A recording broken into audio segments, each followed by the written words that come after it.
We're going to go ahead and get started. Welcome everyone to this. This is our penultimate session for the Advancing Nonviolence Study Circles.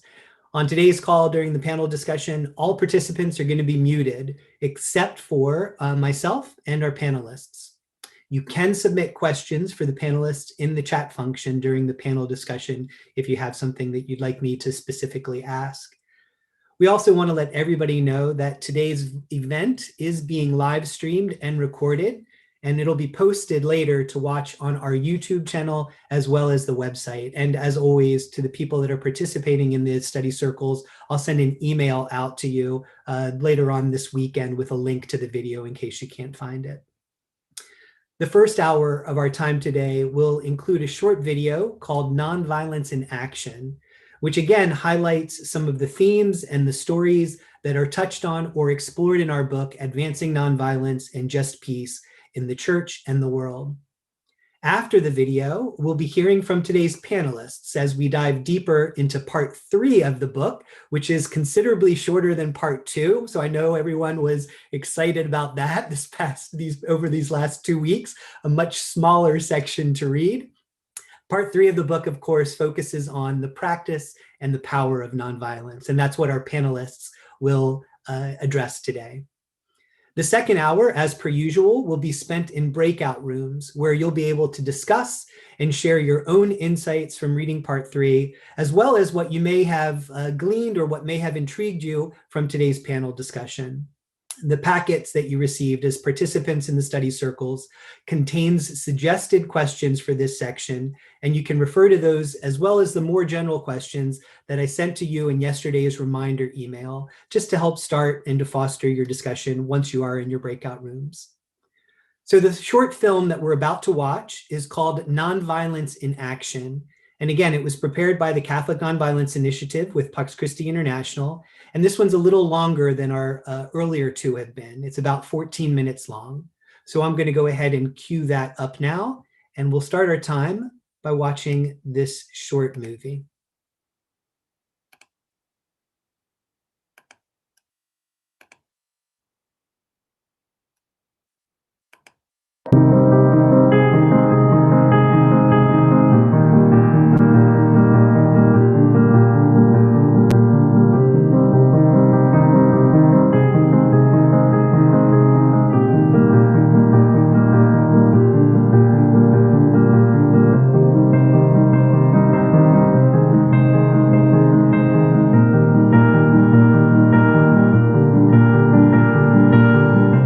Nephew was killed about a year ago, and myself and my sister, his mother, and his brothers, we went to court and we advocated for the person who killed my nephew, and asked the court not to. First of all, we tried to do a restorative process, and we reached out to the family of him and really built relationships. And so together with his family and my family, we stood in front of the courts and asked for no prison time. So it's not just sitting back and letting things happen. It's really intervening in those kinds of situations and say there's a better way, and a way that brings healing and peace not only to the person who did the harm, but more importantly, to the person who was harmed and or their families. Rita and Fidel Ramos. Juan Ponce and Rita was the defense minister at the time.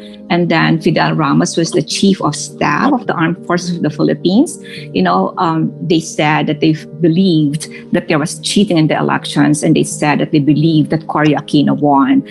That was also very powerful. And, they went to EDSA because the Armed Forces of the Philippines office, is located in EDSA. So Jaime Cardinal Sin, he was the Archbishop of Manila at the time, used Radio Veritas, the Catholic radio station, in announcing to the people, please go to EDSA and support and protect, Enrile and Ramos, because, they actually closed down the television, that is not owned by government. So they could not broadcast, on television. The only one that was running was the Philippine government TV station. So we had to use, so Cardinal Sin had to use the radio station to make that announcement, and people actually were just like holding their radios, their transistor radios everywhere, just listening to Radio Veritas, because we really got all the news, from Radio Veritas, and Bomber Radio.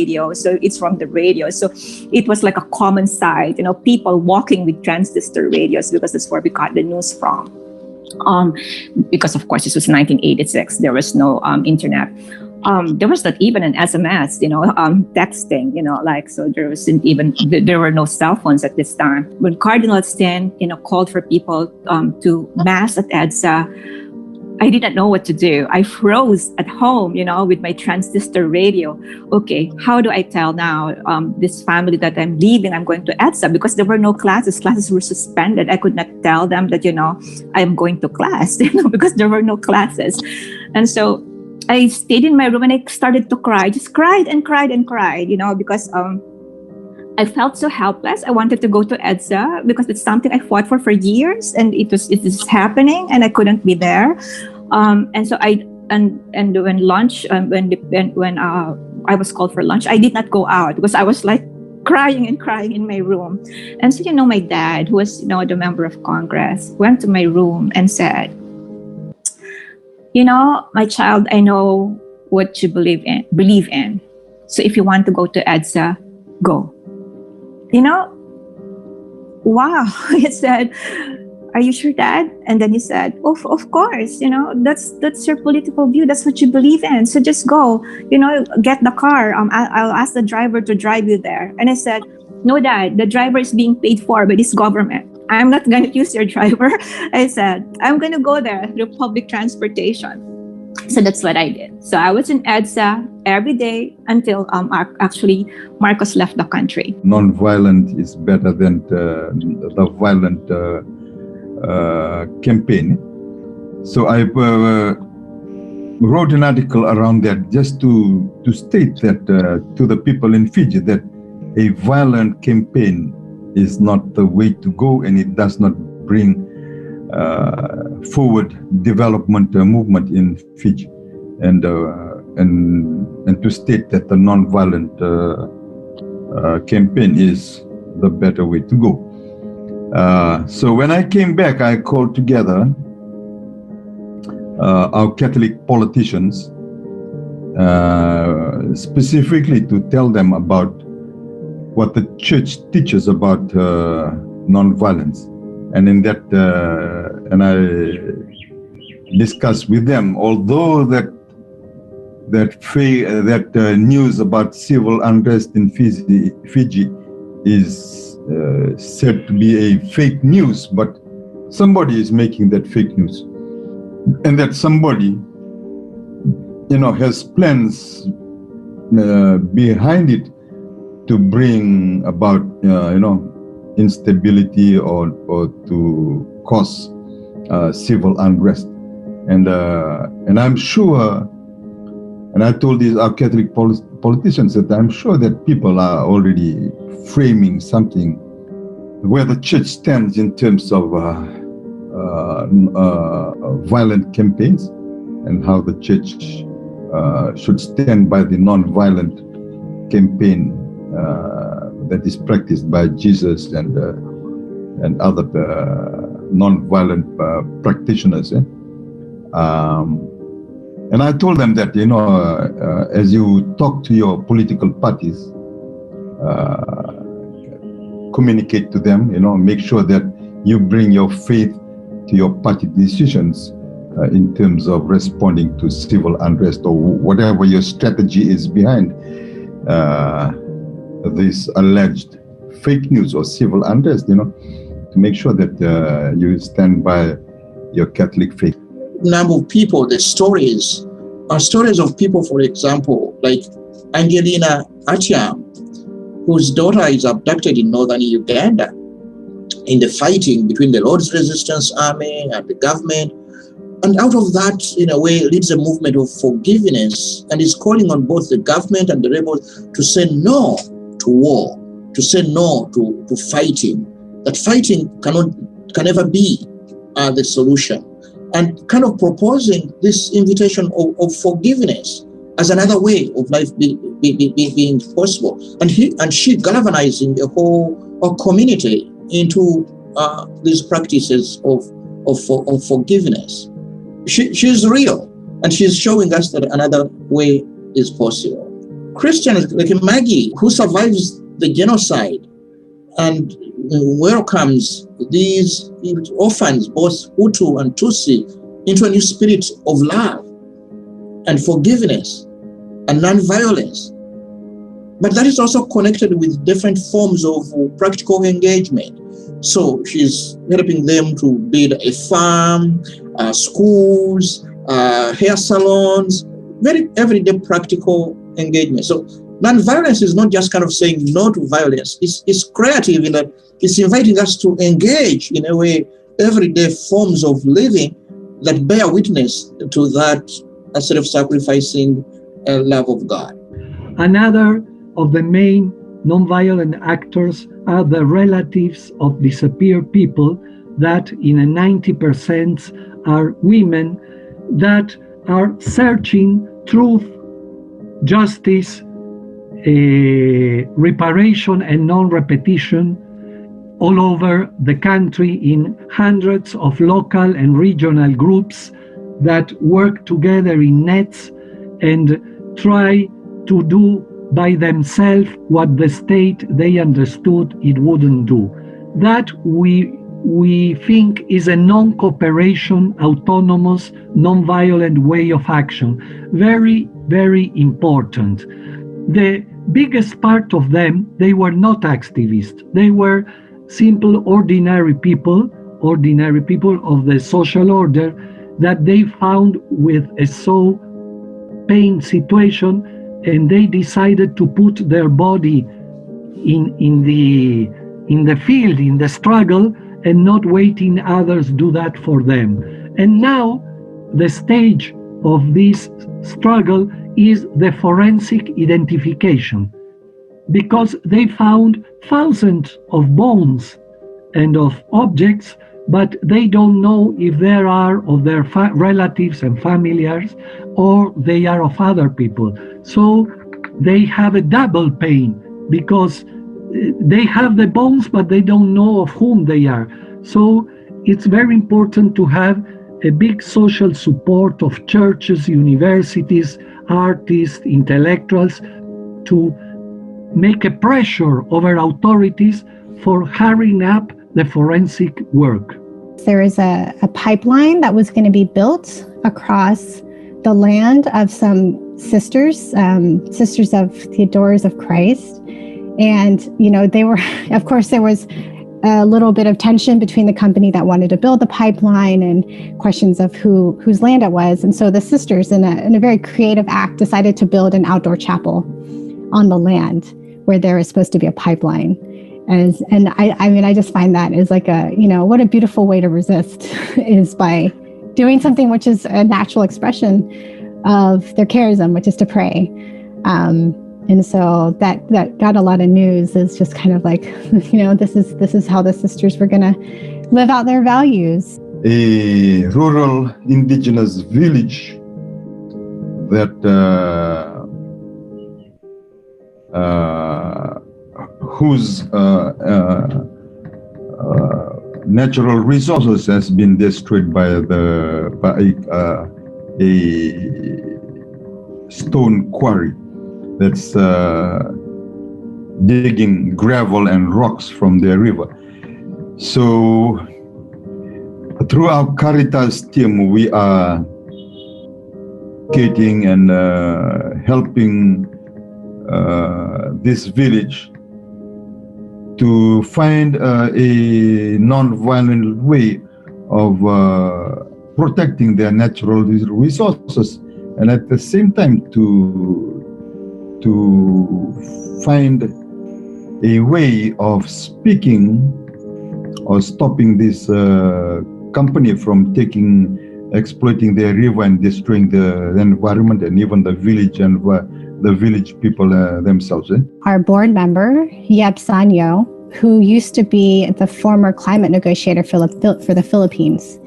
And in thinking about the principle of nonviolence, of how like voluntary sacrifice can really move hearts, I was thinking of how in 2013, the most powerful typhoon hit the Philippines, Typhoon Haiyan. It killed thousands of people, displaced, millions.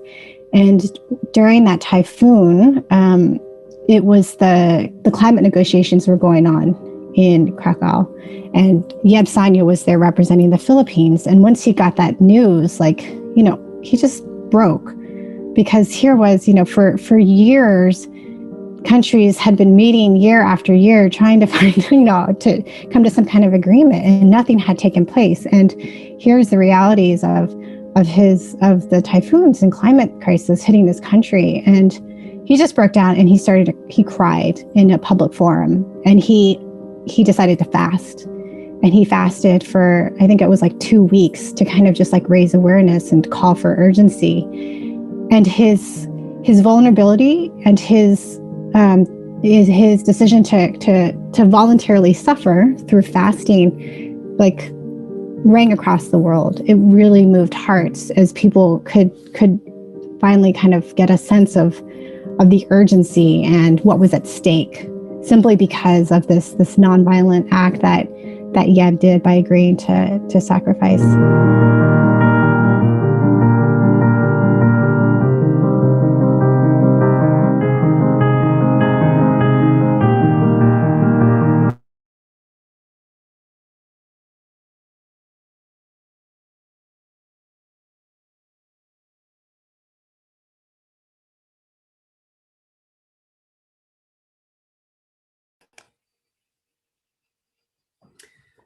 So welcome again, folks, and thanks for watching that short film before we started talking today about nonviolence in action and the power and the practice of nonviolence. Our panelists today are Rosemarie Berger. Rosemarie Berger is a Catholic poet and writer who has worked for social change movements for 40 years. With a master's degree in poetry, she is poetry editor and senior editor at Sojourners Magazine, which has a mission to inspire hope and action by articulating the biblical call to social justice. She has lived for more than 30 years in Washington, D.C., in the Anacostia watershed in traditional Anacostian Piscataway territory. She is co-editor of Advancing Nonviolence and Just Peace in the Church and the World, our book that we're reading, and she's active in the Catholic Nonviolence Initiative, which formed again in 2016 following a landmark conference in Rome on Catholics and nonviolence. Since 2013, Scott Wright, our second panelist, has served as the director of the Columban Center for Advocacy and Outreach, the Justice, Peace, and Ecology Office for the U.S. region of the Missionary Society of St. Columban. Scott worked for 8 years with Caritas Honduras and the Archdiocese of San Salvador during the Civil War in El Salvador, 1981 to 1990. While there, he accompanied refugees and displaced peoples in areas of conflict. He is the former director of the Ecumenical Program on Central America and the Caribbean, a faith-based organization working for justice and peace in the hemisphere. He served on the National Council of Pax Christi USA and received a Master of Divinity degree from the Washington Theological Union, with a concentration in mission and cross-cultural studies. And Scott is married to our next panelist, Jean Stoken. Jean Stoken serves on the justice team for the Sisters of Mercy of the Americas, as well as the board of Share Foundation. And she has led many delegations to El Salvador, Honduras, and the US-Mexico border. She recently completed her term as vice chair of the National Council of Pax Christi USA and had served on staff for 7 years as Pax Christi USA's policy director, opening our Washington, D.C. office.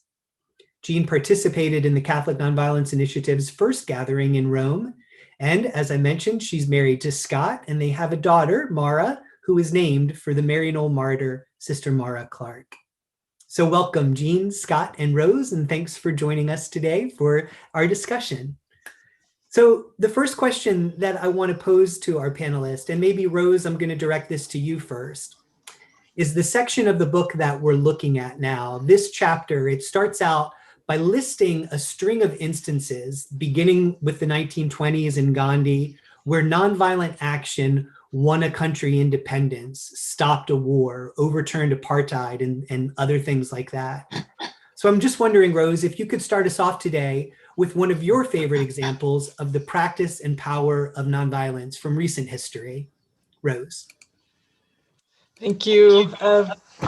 It's great to be with everyone and to see so many of you again. And even though Johnny was very good about sending us the questions in advance, it's deadline week for Sojourners Magazine, and I've had very little time to think thoroughly about these things, but I don't intend to waste your time. I think that the sort of miraculous thing is that the examples of nonviolent action, contemporary examples of nonviolent action seem to be everywhere right now, which is really an amazing thing. I think many of us perhaps became aware of nonviolent social movements or nonviolence in some other context in the 60s and 70s and 80s. And then maybe from that, we went back and learned some of the earlier history. But it was sort of a niche understanding and experience. And now, I mean, particularly just in the US, when we look at the Black Lives Matter movement, one of the, I think the largest sustained nonviolent movement that our country has seen. And it continues to innovate. It continues to experiment. And there's even now, we're bringing the social sciences into our social movements. So there's data that's beginning to sort of look at the growth of this large nonviolent social movement. And that's of course not to say that there hasn't been incidents of violence, but even the data shows that, you know, on a 1 to 2%, 1 to 2% of these mass social actions around the country and then around the world, there's been some sort of violent interaction, and that was mostly around property. I'm not excusing that, but we get these sort of mixed messages sometimes in the media, and so it's good to sort of set the record straight. We're having an amazing opportunity to be part of this and this movement, and it's been interesting to watch as it moves from reactive to being really proactive and creating a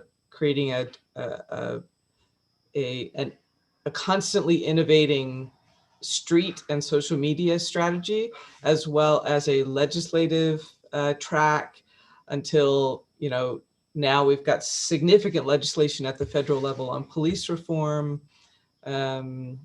We've got a couple of bills before Congress on a truth commission on racism in the country.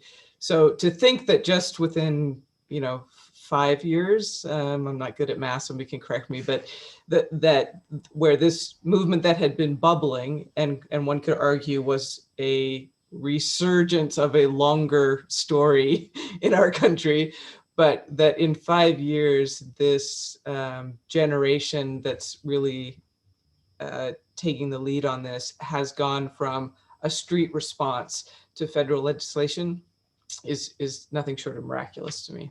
That'd be the first thing I'd bring up. Yeah, that's really incredible, Rose. And yeah, and I'm coming to you from St. Louis. And yeah, Black Lives Matter, sort of the flashpoint for that was Michael Brown here in Ferguson. And to think what's happened over the about 5 years since that happened is just extraordinary. Jean and Scott, let me pose that same question to you. Is there a particular example of the practice and power of nonviolence from recent history that you'd like to highlight for the folks on the call today? Thank you, Johnny, and thank you, Rose. We, both of us, work through our respective communities a lot with immigrants.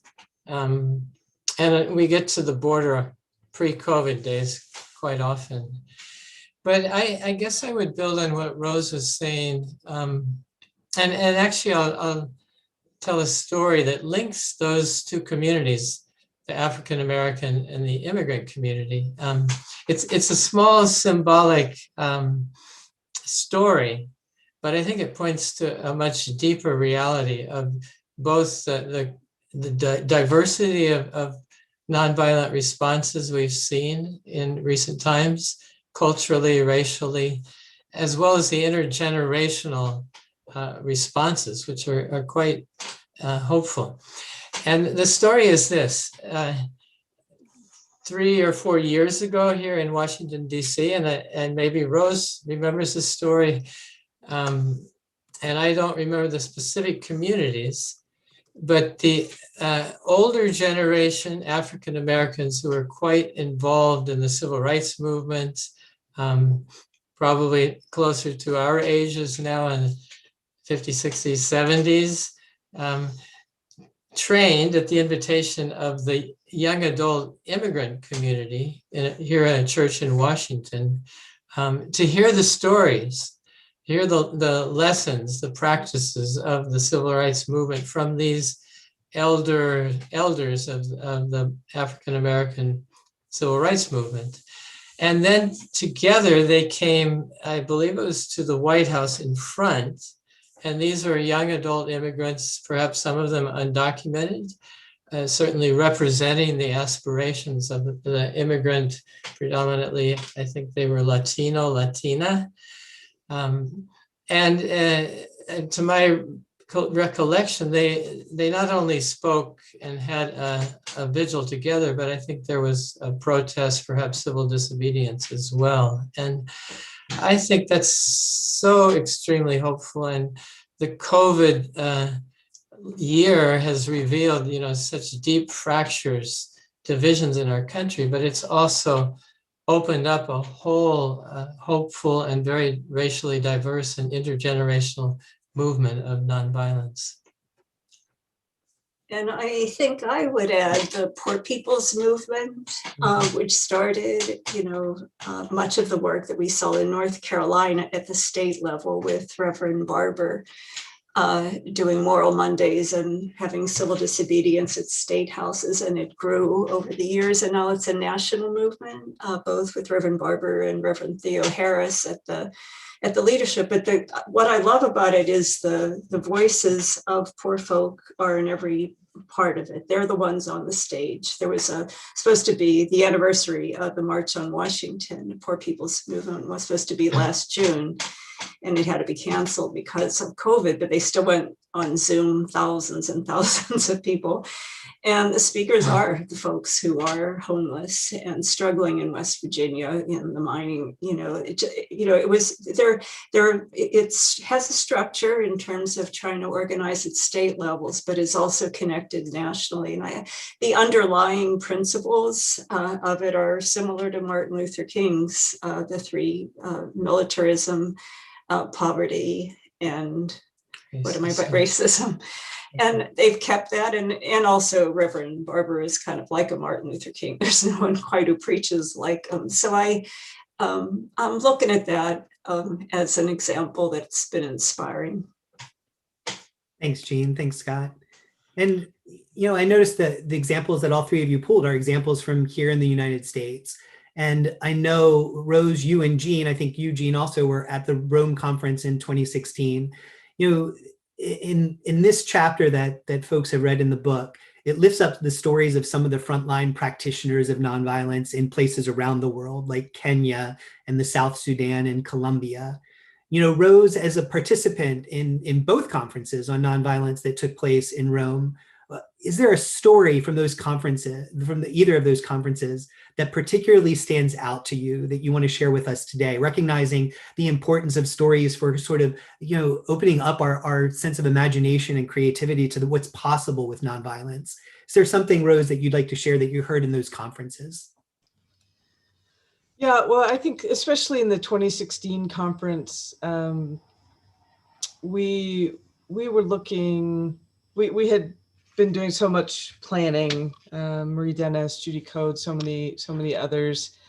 And it was sort of like you set the table and you don't know who's going to come and if they're going to get through the borders and everything else to arrive in Rome. And I think the sort of crystallizing moment for me at that 2016 gathering was the Dominican sister from Iraq, who spoke as, you know, as she said, I am a daughter of war. She's an Iraqi nun. She grew up in Mosul. She had joined the Dominican order. And she really had known no other country than a country at war. And for her to speak so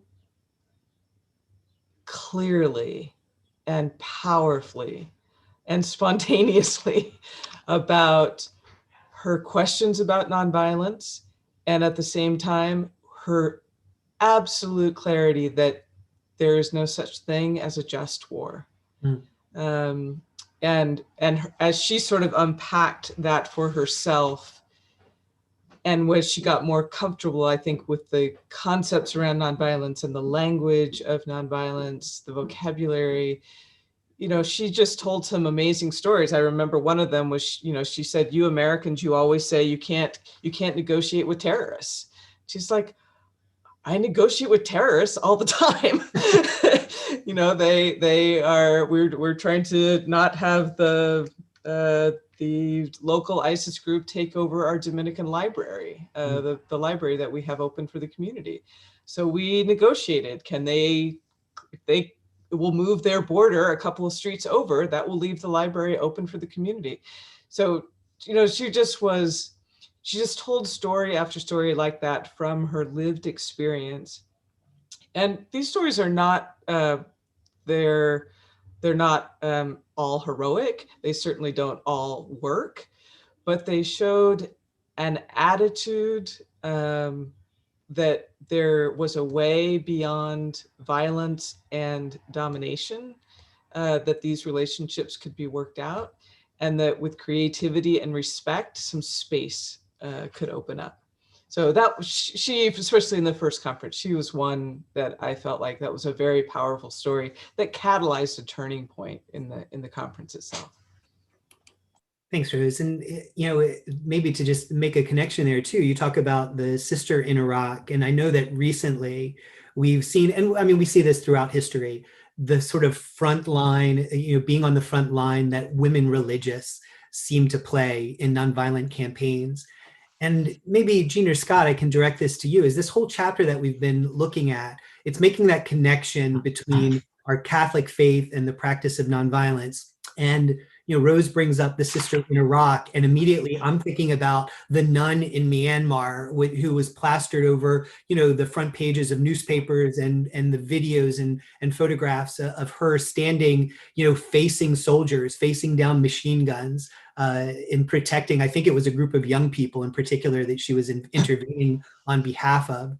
So how is it that one's faith practice, how does that fuel or root one's willingness to be involved in nonviolent action, especially when there's the possibility of injury or death? And Jean or Scott, I'll direct that to one of y'all.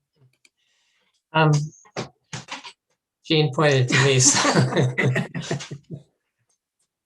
You know, it is a powerful and iconic image, and we've probably seen it many different times in different situations and countries. And it's, I mean, it's there. It's your question. What inspired her to kneel there in front of those armed military and with the, you know, basically nonviolent, defenseless students, young people behind her?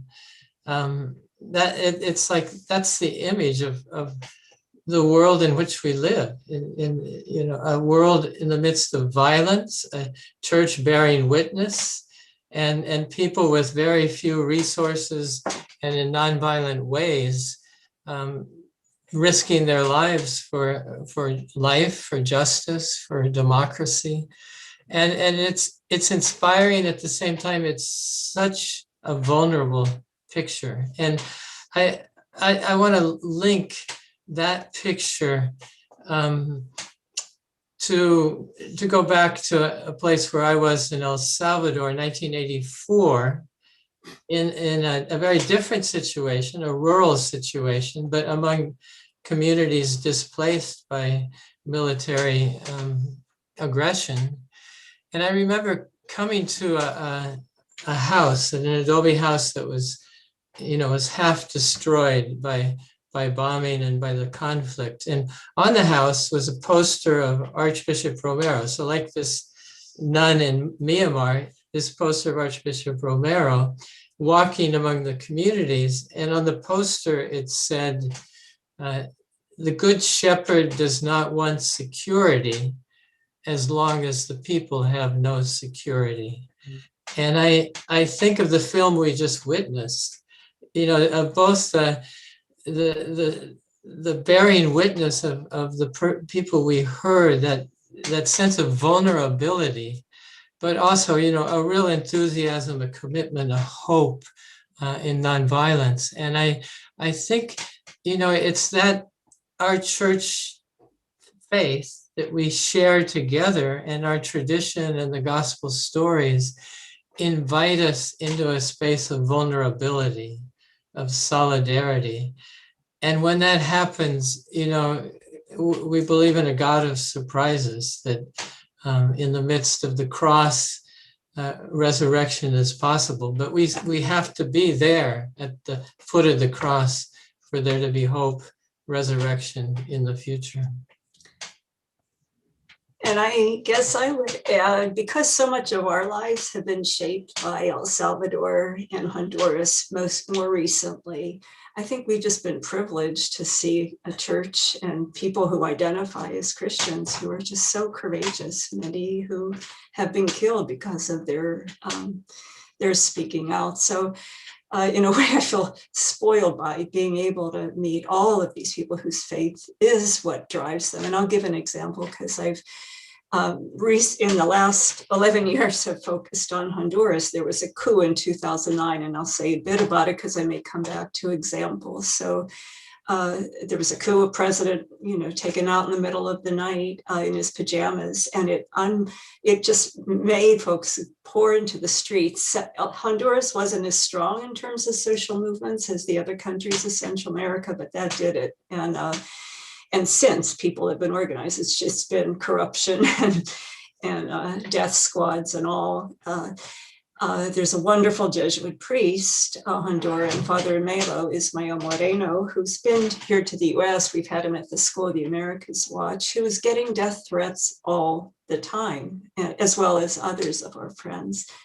And I think it was after the 2017 totally corrupt, fraudulent election, it was so obvious that people, again, just poured into the streets, and the government's response was military in the streets, and every single demonstration was shot at.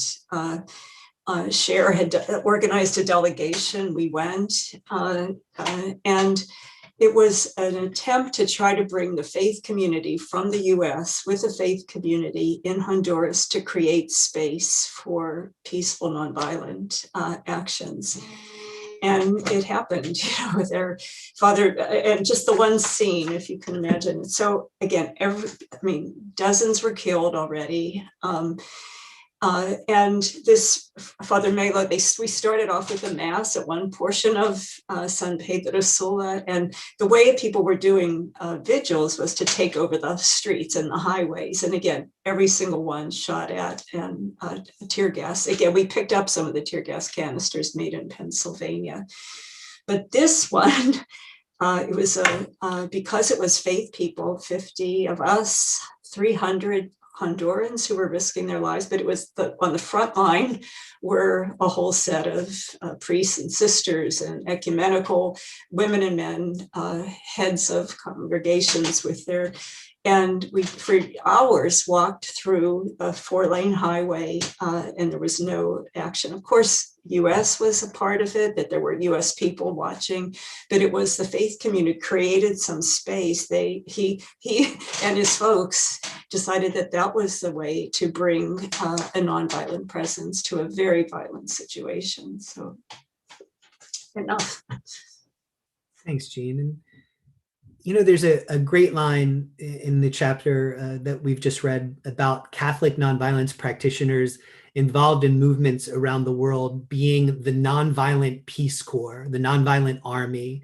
And I love this line, the disarmed forward base of the church. And Rose, knowing that you are one of the editors of this book, I'm wondering if that's your turn of phrase there. It's a great term, disarmed forward base of the church.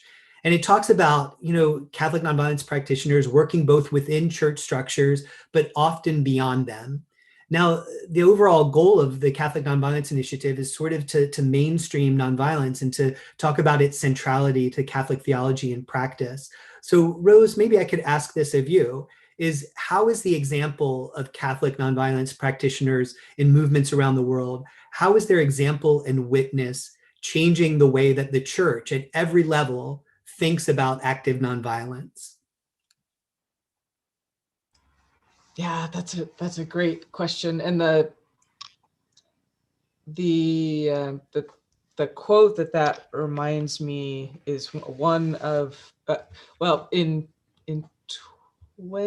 between 2016 and 2018, I think, the Catholic Nonviolence Initiative hosted a series of year-long conversations on several themes, which end up sort of being the themes of this book. And the group that I was working on was the sort of grassroots Catholic nonviolence conversation. So we met for a year with, I don't know, 15 or 20, maybe there were more, Catholics from across all the time zones, to talk about their experiences of nonviolence. And at one point, you know, somebody said, how do we get the church, how do we get people to be converted to nonviolence? How do we get Catholics in the pews to be converted to nonviolence? And the simple answer from Sarah Thompson was, as soon as you go to the front lines, you become converted. That it is being with the people, that it is seeing the practices, looking clearly at the face of evil often, or the manifestation of evil in a certain context, and coming face to face with the tangible courage of people. Even if sometimes it's only fleeting, but it just needs to be fleeting for those few hours or those few minutes, that changes the hearts and minds of people. So I think part of what your question raises for me is this issue of working at multiple levels. So you have people who are rooted in the church, and that gives them the spiritual grounding to go out into sort of secular nonviolent movements, if you want to call it that, and bring a spiritual deepening to those movements, which sometimes are reactive movements because there's some great harm has been done. And then you've got the church itself, which as an institution carries its own violence within it. Mm-hmm. So then how do people within the church and sometimes outside people calling for reconciliation and peace, how do we hear that as a living call for a nonviolent process within our church? But then there's also the secular nonviolent movements who need the institution of the church to help them carry out some of their crucial strategies. And you know, one of the ways that I think we've seen that, particularly in the African context in violent conflicts, is that when the government becomes captured for whatever reason, dictatorship or military junta or whatever, and the media the way of people communicating to each other, either on the radio or whatever, is also captured either by a particular political group or whatever, then one of the constant institutions is often the Catholic Church. And the Catholic Church may have a radio station, as Jean pointed out too in the Honduran situation and in El Salvador. Mm-hmm. And or a variety of other things, or you may need to get messages outside of the country through a secure communication channel. Well, the Catholic Church has a diplomatic corps that can move information, back channel it without having to go through governments. So there's all kinds of ways in which the institution itself can serve these movements in a way that is very unique. They're just it's a very unique opportunity. Yeah, I'm thinking, a couple of things. One is that we heard in that video from Hazmin in the Philippines, you talked about the radio station with Jean, you talked about that in Honduras, the importance of Radio Veritas in the Philippine People Power Revolution, how that was center. And we heard a couple weeks ago or a couple sessions ago from Jean-Baptiste Tala, and he talked a lot about the important institutional support that the Catholic Church presents when there aren't other structures. And you had connected that specifically to like his work in Africa, Rose. And, Rose, one of the other things that you mentioned there is you brought up this word of strategies. And I think sometimes the image of active nonviolence that often captures the public imagination, it has the appearance of being spontaneous, a miracle of the moment. And I hear those very sort of shallow understandings like of Rosa Parks refusing to give up her seat one day, or the image of the protester with the flower in front of the tank in Tiananmen Square. But I think that those are often, much more likely to be the end results of a process that began long before the moment, which was caught, like just a public, public imagination. So I'm wondering, and maybe I'll start Scott and Jean with you guys. Can you say a little bit more about the role that strategy or long-term planning and relationships play in the success around nonviolent resistance? Let me mention two different situations, but and Jean can pick up on these because she knows them both. So one is going back to those years in El Salvador, which, I think you're absolutely right, Rose. What changes hearts and minds is that encounter with vulnerable communities who are organized, who are committed, who are risking their lives. Something happens to us. We become witnesses. And in a way, those people have a claim on our lives. Our lives must change in some form. And, I think the same thing happens, among people in those vulnerable communities. El Salvador is an example. I think the church played a role in gathering people together in Christian-based communities, in bringing their story together with the gospel story, building, awareness, a critical awareness of the reality in which they lived and the reasons why people were poor, etc. But giving them hope too. And in that, I think people get involved in their community and in service organizations and in helping in their community. And perhaps out of that, they get involved, as small farmers, or they get involved as students. And eventually, they may come into conflict with these military or with, landowners, whatever. And then there's a big decision at that point. Do they have the training? Do they have the experience of how to respond in a nonviolent way? And I think that's really the crucial question and the gift and contribution of the church often, and of nonviolence practitioners and of the Catholic Nonviolence Initiative, to bring this front and center. I believe deeply, in seeds of nonviolence, the power, the capacity, the creativity of poor and impacted communities. But strategy is important, and I think that's where it comes in. You need allies, you need training, you need experiences, you need platforms for people to have a voice, and you need probably at some point international solidarity. But the heart of it, I think the seeds of gospel nonviolence are already planted in people's hearts and in their communities. They just have to be drawn out and drawn forth, and then combined with skills and solidarity, movements are born.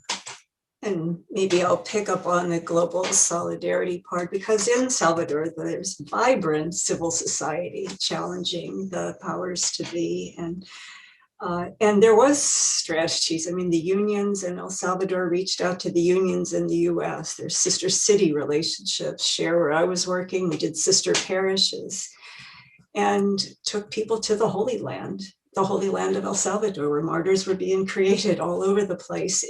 So what they were doing there so inspired the faith community here, I think. And also not only to provide international solidarity, but bringing in the analysis, a deeper analysis of conflicts. It isn't just at the level of techniques or resolutions. If the US was funding a war, and so it was people coming back and doing our part to support them, was to help to try to cut off military aid. So there's different pieces of what they were doing there, the global solidarity. I want to just lift up one book that just came out. It's The Water Defenders by Robin Broad and John Cabana, which really, it's a post-El Salvador study on what all went into a movement, a nonviolent movement to win the right to life and water in El Salvador, which includes what they were doing down there, building relations across political parties, right-wing folks working with local community folks, with, protests in front of the World Bank here. And then because the two authors have a deep relationship with the Philippines, at that key moment when a vote was going on, El Salvador brought a mayor who worked with the same company that was, ready to pour mining and destroy the environments of El Salvador. They brought him the same week from the Philippines, I'm sorry. And it was just this, so it's a book on lessons learned of what all goes into a movement at so many different levels. It just came out, so I just want to highlight that. Thanks, Jean. And Rose, is there anything that you would want to add around this question of strategy and techniques and the role that they play in sort of successful nonviolence campaigns? Yeah, I think, especially the kids these days, they're very, very sensitive to performative action, where you're just performing a symbolic action, nonviolent action or whatever, sort of to get the social credit without really putting any effort in. Yeah. And so I think sometimes, quote unquote nonviolent protest without strategy can be performative. Yeah. And so that's part of the question that I'm often asking myself, have we thought through a strategy? It may not work. It can't guarantee that it will be effective, but are we working pretty hard for it to be effective? Pietro Meglio in Mexico is really excellent at this, that, the level of our response, our nonviolent response, has to meet the level of the evil. We shouldn't, if things have escalated, we should be dealing directly with the source of the moral harm, not sort of doing 1-offs or 3-offs or 5-offs in our response. The other thing I think is that our conversation here, and partly because how the book is organized, we have talked a lot about nonviolent social movements, trying to change some large institutional structure using nonviolent strategy. Mm-hmm. But most people do not live in that in that moment, and those moments come, they come and go in time.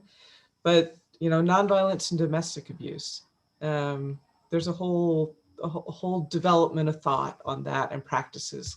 Nonviolent communication for working in neighborhood groups, or in your soup kitchen, your food closet. There's a whole field of nonviolent economics.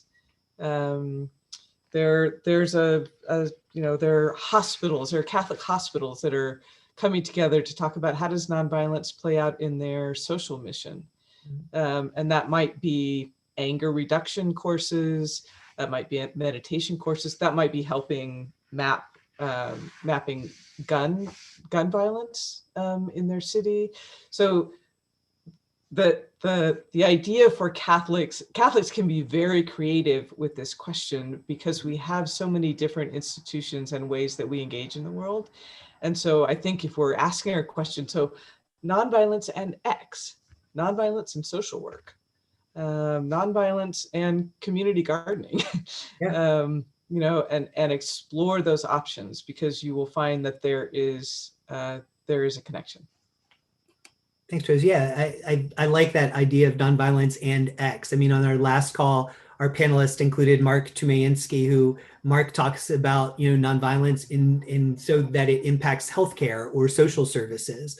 That nonviolence is a sort of thread that runs through a lot of different entry points or issues that we might look at from a peace and justice perspective. I also wanted to thank you, Rose, that was a really good piece that you just gave us around nonviolence as performative action. And I do think that's been a criticism, especially of sort of the white first world experience of nonviolence, that is a criticism that we should take really seriously. It's, instead of these sort of hit and run actions where there's not investment in the communities where the actions take place or a tie-in with a larger campaign, that's important as to the authenticity of the action itself, that it's part of something larger. So thanks for that critique. That was really good. Well, and I just to say one thing on that, I think this is a unique sort of question for Catholics, because we believe in the power of liturgical action. Sure, we believe that liturgical action has power beyond itself. And so that's something unique that we can bring, but it takes some discernment between, is this just a performative action, or are we bringing the depth of our public liturgical knowledge to our witness? Yeah, thanks, Rose. And so we're starting to bump up here against the end of our panel, but I want to hit on two quick, maybe brief answers. And maybe Jean and Scott, I'll direct each of these to you. And Scott, you can kind of take the first one, and then Jean, you take the second one. And then I want to just do a wrap-up question for all three of you to answer. Scott, specifically, Pope Francis has made climate crisis and environmental destruction, key issues of his own teachings and theology and practice, especially with Laudato Si. Rose was just talking about nonviolence and X. This chapter makes us seek or think about the connection between ecological conversion and active nonviolence. Can you just maybe briefly, Scott, tell us a little bit about what you see in that connection and how it's playing out in the church? I think we were, all of us, Pope Francis and this encyclical, was powerful in terms of bringing together the cry of the earth, the cry of the poor. And I think particularly in that connection, indigenous communities, where that integration, I think, is much more natural. And they're much more vulnerable to a global economy that is, aggressive in terms of taking away land, resources, extractive industries. So Pope Francis, I think, really is on to something of the interconnectedness of creation, and we are part of that creation. The problem has been we've separated ourselves in order to dominate creation. And so what's the whole process of healing, of repair? And the synod in the Amazon, I think, was a beautiful expression of what it means to be church the Synod meeting, sort of walking together along the way. I mean, if that were the model for who we are as church, it could open up so much wonderful and hopeful and, more egalitarian and diverse dimensions of our experience as church together. I mean, whether it's the economy or, racism or patriarchy, both in the church and in society. So let me just finish. Berta Cassares is somebody I think many of us know about, hear about, are inspired by. And she was a personal friend through work relationships before she died. She was part of the first gathering Pope Francis of social movements, and her peers asked her to represent all of them from around the world. And then a year later, Pope Francis published Laudato Si, and then a year later she was assassinated. But I think, the spirituality of indigenous communities, that integrity of creation and their people, indigenous peoples, is bringing a whole new dimension to the spirituality of nonviolence, and a very hopeful one. Thanks, Scott. And maybe again, to tie in what you just said, you mentioned patriarchy, both in the church and in the world. Each part of the book that we've been reading has noted like a special relationship that exists between the experience of women, in regards to structural and cultural violence and the promise of nonviolence. So maybe, Jean, if I could ask you, how do you see women leading the effort? Scott just mentioned Berta Cassares. How are women leading the effort, whether in nonviolent campaigns around the world or within the movement to centralize the theology, the spirituality, the practice of nonviolence in the Catholic Church? Well, whether or not recognized, women have always provided leadership. Maybe it's getting more attention. And I have to say, I feel proud that our Pax Christi international leadership has been a woman, a laywoman, and a bishop, right? I remember some of the early stories of Marie going into the Vatican with our bishop president, and the Vatican expecting the bishop to speak first, and he opening the door for her. I mean, that speaks volumes, just that alone. And in the chapter in the book, the section on women reference the Honduras women religious. And so I'll give an example just of I mentioned the coup and that election. And several times when we have been down there, we've done Stations of the Cross through the streets with the people. But I think it was in the January after the election when all this violence was happening. Again, the women took to the streets. If this one was led by women religious, there's a particular Honduran school sister of Notre Dame who's just utterly courageous. And so it was, again, hundreds of Hondurans, and they're all carrying pictures.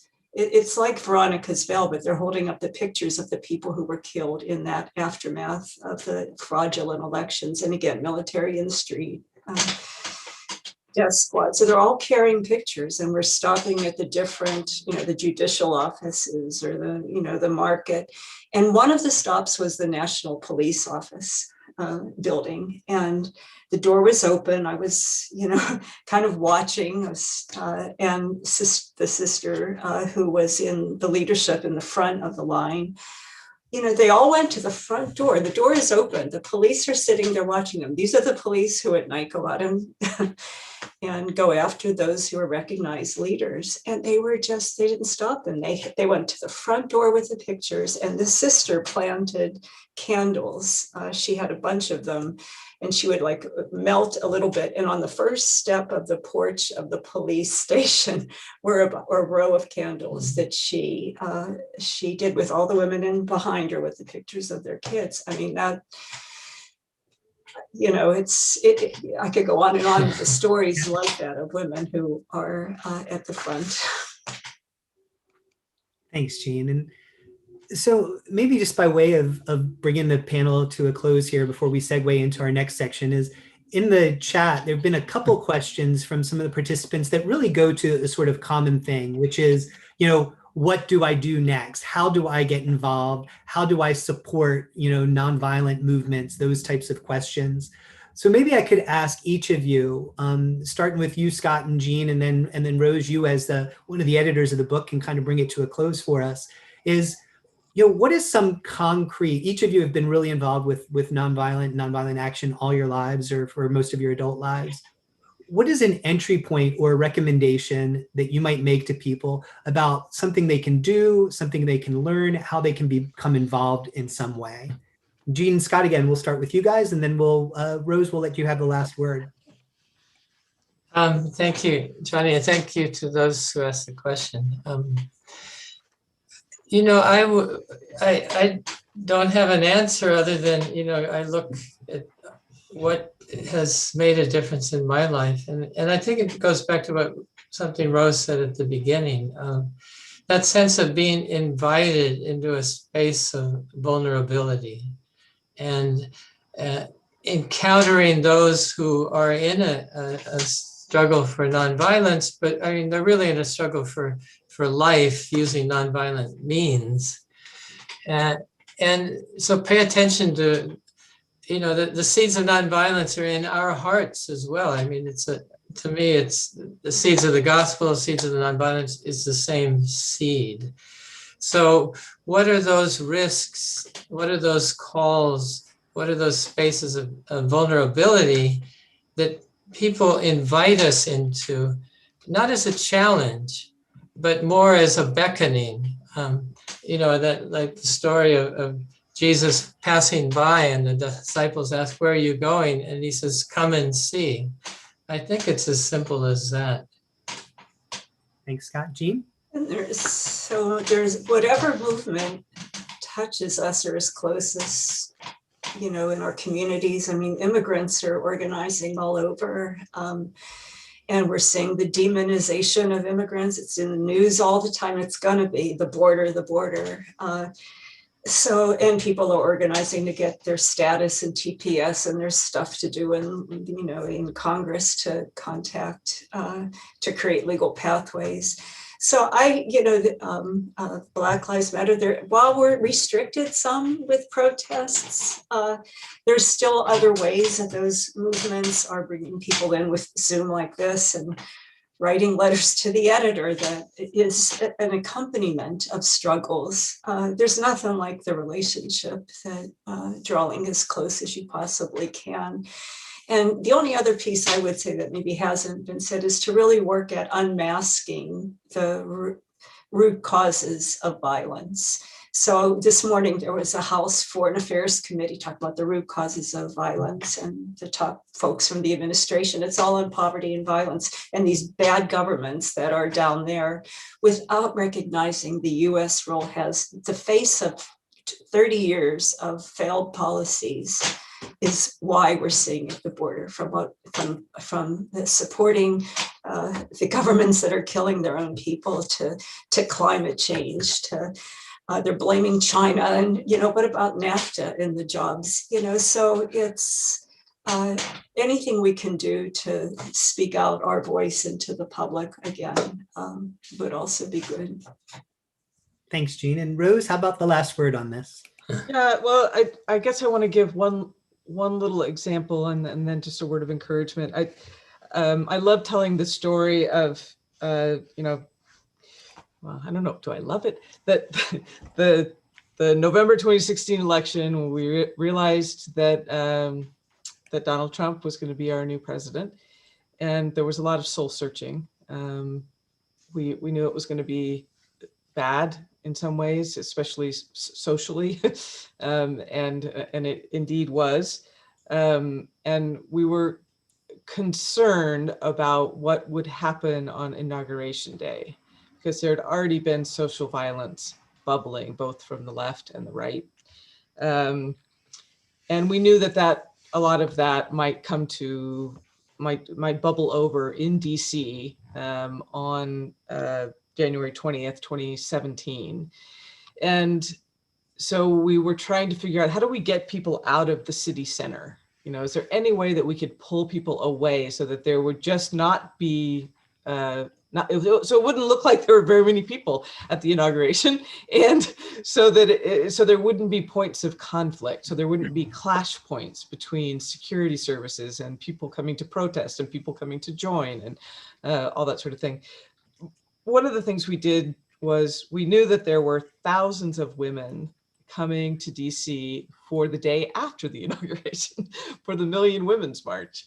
And so we organized, I don't know what it was, 75 sites in churches on the outer ring of Washington, DC to host active bystander intervention trainings, which is a particular nonviolent tactic and strategy for disrupting social conflict between a person or two people or a small group. And we trained 2,000 people on the Saturday. I think that was a Saturday of Inauguration Day. No, it wasn't Saturday, it must have been Tuesday.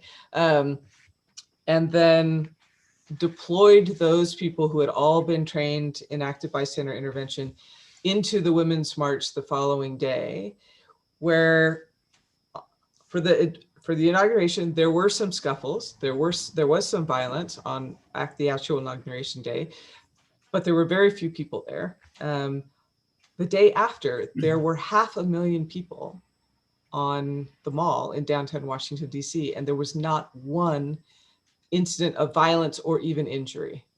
There were a couple of people who had heat-related or sort of panic attack-related things, but there were no injuries.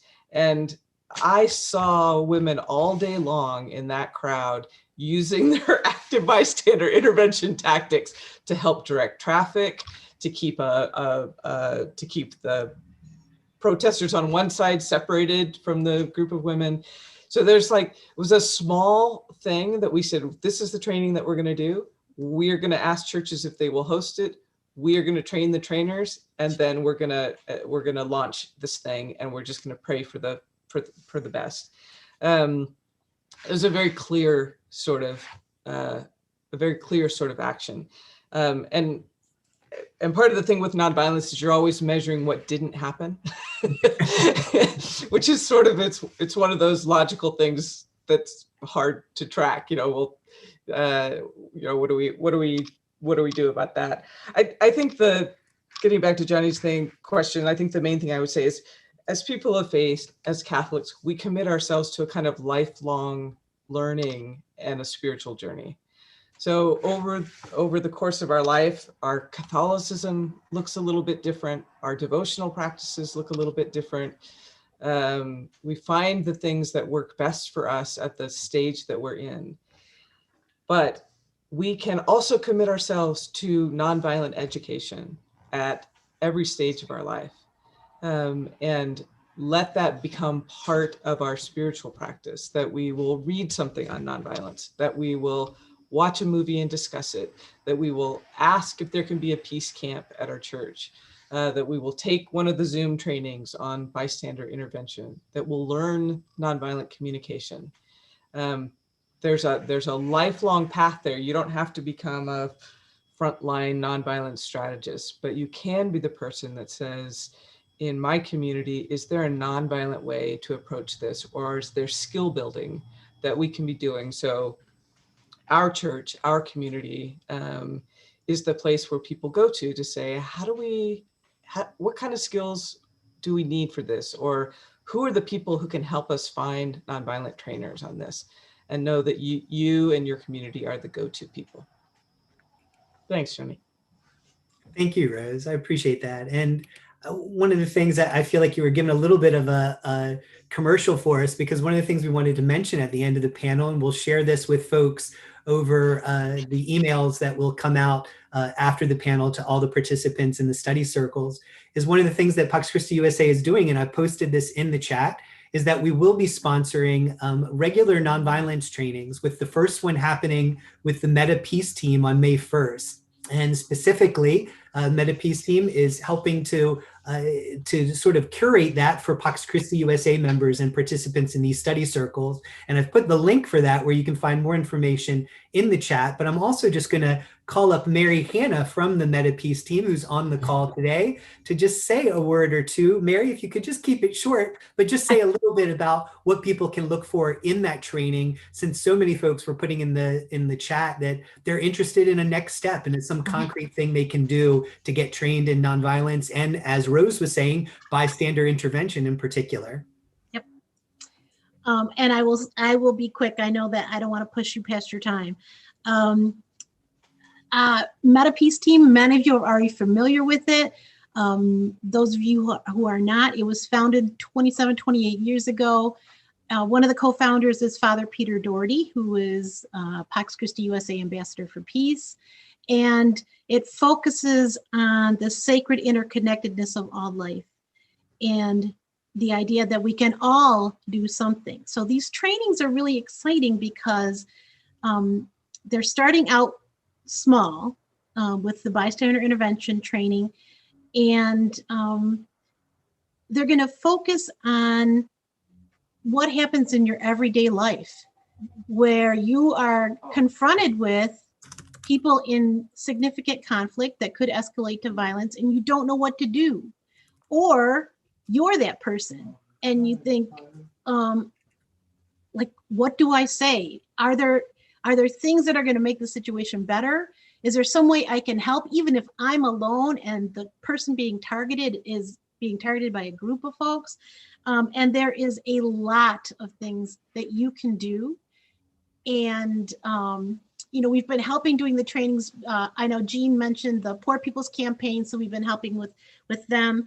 The trainers on this training that Johnny has set up are all Pax Christi members. And so we are going to really try and emphasize the spirituality that we all share, and also that anybody at any point can do something to make things better. And we're going to help you like join that circle of people who are actually trying out what to do. We're real excited about it. So I'm looking forward to seeing all of you there. How's that? Thanks so much, Mary. Yeah, we're excited about this. Pax Christi USA is going to start to offer these regularly for our community, recognizing that we don't want to just get trained when a specific event or a problem arises, but rather that we get trained so that we're trained ahead of time to answer the call whenever that may be. So Jean and Rose and Scott, thank you guys so much for being with us today. A round of applause to our panelists. And we're so grateful, not only— Lovely to be with all of you. Thanks, Rose. Yeah, we're so grateful not only for your participation today, but really for your long history of nonviolent witness. So thanks again. All right, folks.